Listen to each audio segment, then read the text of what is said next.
Sea people and mermaids, fantastic or real beings. We can read in the Great Chronicle of the Low Countries that in 1433, on the shores of Poland, a seaman was caught, with webbed hands and feet, who allowed himself to be touched by everyone. He did not speak, but apparently could hear very well. The king of Poland locked him in a tower. But the seaman was so sad that they feared he would die. He was brought back to the shore where a crowd of people had gathered. He made a sign of farewell, dived and disappeared forever into the waves. Father Bouwers, a French Jesuit from the Renaissance, wrote, "The mermaids of which poets speak so much are not inventions. They have been seen in various countries. Philip, Archduke of Austria, brought one with him to Genoa in 1548.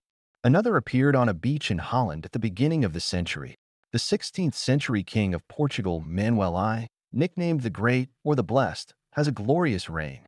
Vasco da Gama opens the way to India. Brazil is conquered. Manuel's court is sumptuous, enriched with treasures from Africa and Asia. But never was a more surprising gift offered to King Manuel than the one that the history of Portugal and the relations of the East Indies tell us about. A net cast in southern India brought to the surface 15 sea people who were hastened to send them to the king's court in Lisbon. 13 died during the journey. The only beings who survived were a woman and a young girl. They reached King Manuel, who could not get enough of admiring them. But the Oceanids seemed very sad, so the king lowered them into the sea in a place where the water was not too deep, wearing light chains that prevented them from escaping. And all the courtiers on board ships were able to witness their evolutions. These creatures lived for many years, during which they were led to the sea every day. But they never could learn to speak.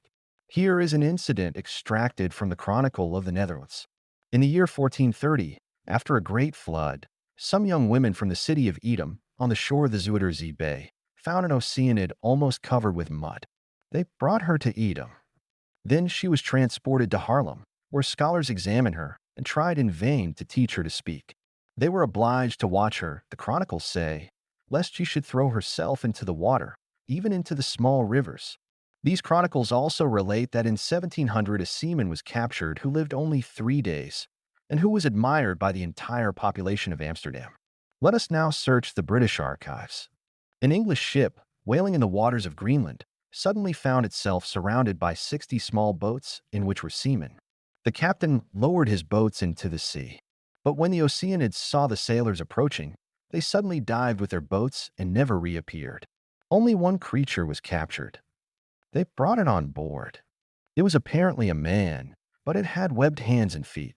It survived for 10 days, during which time it would not feed. It made no sound, only sobbed. Tears flowed from his eyes. His boat, which measured about 9 feet in length, was very narrow, with thin spindle-shaped extremities. Its skeleton was made of fish bones, covered with dog skins. After the death of this creature, the boat and its dried body were exhibited for a long time in the Admiralty Hall in Halle.